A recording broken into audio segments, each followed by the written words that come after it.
الحمد لله رب العالمين والعاقبة للمتقين.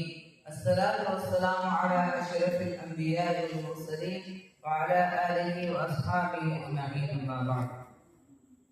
புகழும் புகழ்ச்சியும் நம்மை படைத்து பரிபாலித்துக் கொண்டிருக்கக்கூடிய அல்லாஹ் ஜல்லஷானஹு வ தஆலா அவன் ஒருவனுக்கே உரித்தானது.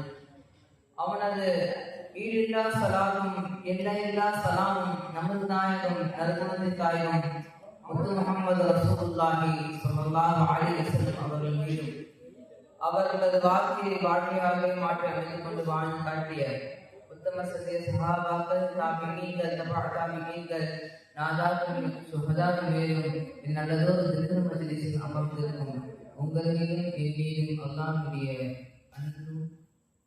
அன்பு மேலும் கொண்டாடுகின்றனர். அல்லாஹ்வின் நல்லடியார்களே, நாம் அல்லாஹ்வை துதித்து கொண்டிருக்கக்கூடிய திக்ர் மஜ்லிஸில் நாம் தினந்தோறும் அமர்ந்து கொண்டு அதுவும் இல்லாமல் அவனை நாம் துதித்துக் கொண்டும் இருக்கின்றோம். அல்லாஹ் ஜல்லஷானஹு வ தஆலா கோடான கோடி படைப்பினங்களை அல்லாஹ் தஆலா படைத்திருக்கின்றான். அந்த படைப்பினங்களிலே அல்லாஹ் தஆலா மனித படைப்பினங்களை அல்லாஹ் தஆலா படைத்தது மட்டுமல்லாமல் நம்மை உம்மத்தே முஹம்மதியாக கொண்டு வந்தான் என்று சொன்னால் நாம் எவ்வளவு பெரிய பாக்கியம் பெற்றவர்கள் என்று நாம் நினைத்து பார்க்கிறோம். எவ்வளோ நபிமார்கள் இந்த உம்மத்தே முஹம்மது அவர்களுக்கு அவர்கள் ஆசைப்பட்டார்கள். ஆனால் அவர்களுக்கு கிடைக்காத பாக்கியம் நமக்கு கிடைத்திருக்க என்று சொன்னால் நாம் எப்படிப்பட்ட ஒரு பாக்கியசாலி என்று நாம் நினைத்து பார்க்க. அந்த வகையில் நாம் அல்லாஹ்வை நாம் துதிப்பதற்கு நாம் கட்டாய கடமையில் நாம் இருக்கின்றோம். நபி ஸல்லல்லாஹு அலைஹி வஸல்லம் அவர்கள் இவ்வாறாக சொல்கிறார்கள், உங்களுக்கு சொர்க்கத்திலிருந்து ஏதாவது ஒரு தோட்டம் கிடைத்தால் அதனை மேய்ந்து கொள்ளுங்கள் என்று சொல்லும்போது யார சொல்லலாம், சொர்க்கத்திலிருந்து இருக்கக்கூடிய தோட்டம் என்ன யார சொல்லலாம் அவங்க கேட்கும்போது சஹாபாக்கள் அப்புறம் நபி ஸல்லல்லாஹு அலைஹி வஸல்லம் சொல்றாங்க, சொர்க்கத்துல இருக்க தோட்டம் என்னன்னா, சொர்க்கத்துல இருக்கக்கூடிய தோட்டம் என்னன்னா, எந்த இடத்துல திக்ர் மஜ்லிஸ் நடைபெறுகிறதோ அந்த இடத்துல நீங்க அமர்ந்து கொள்ளுங்க, அது சுமணத்துடைய தோட்டமாக இருக்கின்றது, அதை நீங்கள் நன்றாக மேய்ந்து கொள்ளுங்கள் என்று நபி ஸல்லல்லாஹு அலைஹி வஸல்லம் கூறியிருக்கிறார்கள். அந்த வகையில் நாம் அஸ்மால் ஹுஸ்னா என்ற இந்த அழகிய அல்லாஹ்வுடைய திருப்பெயரை ஒரு சுற்று முடிந்து இரண்டாவது சுற்று அல்ஹம்துலில்லாஹ் அல்லாஹ்வுடைய அந்த கபூல் செய்து அதனுடைய வெளிப்பாடு நாம் தினந்தோறும் இதை நாம் தொடர்படியாக செய்து கொண்டிருக்கின்றோம். இன்று நாம் பார்க்க இருக்கக்கூடிய இஸ்மாயிலது அல்-வலி. அல்லாஹ் தஆலா திருமறை குர்ஆன் ஷரீஃபிலே அல்லாஹ் தஆலா சொல்கிறார், அல்லாஹு வலியுல்லதீன ஆமனு யுக்ரிஜுஹும் மினல் ظுலுமாத்தி இலன் நூர். அல்லாஹ் தஆலா தன்னை ஏற்றுக்கொண்ட தன்னை ஈமான் கொண்ட அந்த முஃமின்களுக்கு அல்லாஹ் தஆலா வலியாக இருக்கின்றான். எப்படிப்பட்ட பொறுப்பு வலி என்றால் அல்லாஹ் தஆலா பொறுப்புதாரியாக இருக்கின்றான். எப்படி என்றால் யுஃரிஜுஹும் மினல் ظுலுமாத்தி இலன் நூர், அவர்களை இருளிலிருந்து வழிகேட்டிலிருந்து இலல் ظுலுமாத் அவர்களை அல்லாஹ் தஆலா ஒளியின் பக்கம் நேரான பாதை பக்கம் அல்லாஹ் தஆலா செல்வதற்கு ஈமான் கொண்ட விசுவாசிகளுக்கு அல்லாஹ்வாகிய அவனே பொறுப்பானவனாக இருக்கிறான் என்று அல்லாஹ் தஆலா திருமறை குர்ஆன் ஷரீஃபில் சொல்கிறார். அல்லாஹ் தஆலா ஏராளமான படைப்புகளை படைத்துள்ளதுடன் விட்டுவிடாமல் அல்லாஹ் தஆலா ஒவ்வொரு படைப்பிலும் சரி அல்லாஹ் தஆலா அனுமன்வாக அதற்கான பொறுப்புதாரியாக அல்லாஹ் தஆலா இருக்கிறான். எனவே நாம் அனைத்து விஷயங்களும் பொறுப்புதாரியாக இருக்கக்கூடிய அனைத்து விஷயங்களும் பாதுகாக்கக்கூடிய அல்லாஹ்வை நாம் தஸ்பீஹ் செய்வோம். யா வலியோ யா வலியோ யா வலியோ யா வலி யா வலியோ யா வலியோ யா வலியோ யா வலி யா வலியோ யா வலியோ யா வலியோ யா வலி யா வலியோ யா வலியோ யா வலியோ யா வலி யா வலியோ யா வலியோ யா வலியோ யா வலி.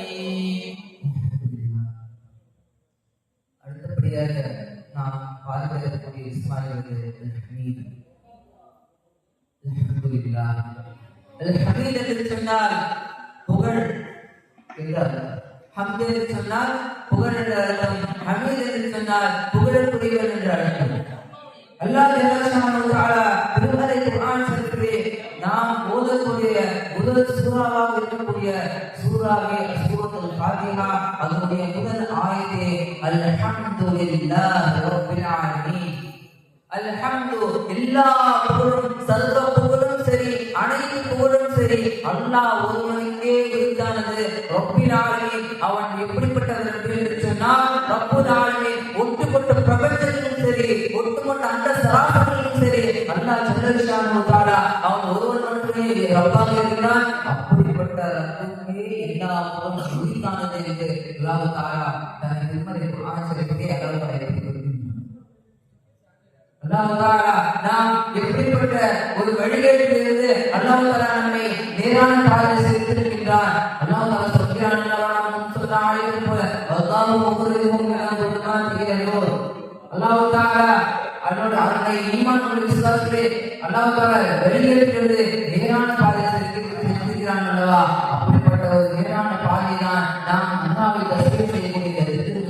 எனவே எவ்வளவு படைப்புகளை அல்லாஹ் தஆலா படைத்தோம், எவ்வளவு படைப்புகளுக்கு அல்லாஹ் தஆலா நேரான வழியை கொடுக்காமல் இருந்தும் நமக்கு நபி ஸல்லல்லாஹு அலைஹி வஸல்லம் உம்மத்தை கொண்டு வருவது மட்டுமில்லாமல் நமக்கு நேரான ஒரு பாதையை காட்டி அந்த நேரான பாதையில் அல்லாஹ்வை தஸ்பீஹ் செய்யக்கூடிய ஒரு அல்லாஹ் தஆலா நமக்கு வாய்ப்பை ஏற்படுத்தி கொடுக்கிறான் என்று சொன்னால் நாம் இப்படிப்பட்ட பாக்கியசாலிகள். எனவே நாம் அவனை எப்படி புகழ வேண்டும்? அவன் செய்த பெரிய நியமத் அல்லவாகிறது, அவன் செய்த பெரிய கருணை அல்லவாகிறது. எனவே நாம் அவனை நம் புகழாமல் விட்டால் எவ்வளவு பெரிய பாவியாக நாம் ஆகிறோம். அல்லாஹ் தஆலா இப்படி திருமறை குர்ஆன் ஷரீஃபில் சொல்கிறான், இன்னல் இன்சான லிரப்பிஹி லகனூர். நிச்சயமாக அல்லாஹ் தஆலாவுக்கு மனிதன் நன்றி கெட்டவனாக இருக்கிறான். நாம் அந்த கூட்டத்தில் வந்துவிடக்கூடாது. எனவே உயர்தரமான வீடுகள் நம்முடைய ரப்பாக இவ்விலும் சரி நாளை மறுமையும் சரி நமக்கு பாதுகாப்பு அளிக்கக்கூடிய நம்மை ஒட்டுமொத்தமாக எல்லா நரகங்களிலும் பாதுகாக்கக்கூடிய அல்லாஹ்வை அவனை நாம் தஸ்பீஹ் செய்வோம், அவனை புகழ்வோம். சொல்லுங்கள் யா ஹமீது யா ஹமீது யா ஹமீது யா ஹமீத் யா ஹமீது யா ஹமீது யா ஹமீது யா ஹமீத் யா ஹமீது யா ஹமீது யா ஹமீது யா ஹமீத் யா ஹமீது யா ஹமீது யா ஹமீது யா ஹமீத் யா ஹமீது யா ஹமீது யா ஹமீது யா ஹமீத் யா ஹமீது யா ஹமீது யா ஹமீது யா ஹமீத். எப்படி திருமறை குர்ஆன் ஷரீஃபிலே தன்னை ஏற்றுக்கொண்ட அடியாரை அல்லாஹ் தஆலா இருளிலிருந்து வழிகேட்டிலிருந்து அல்லாஹ் தஆலா ஒளியின் பக்கம் நேரான பாதை பக்கம்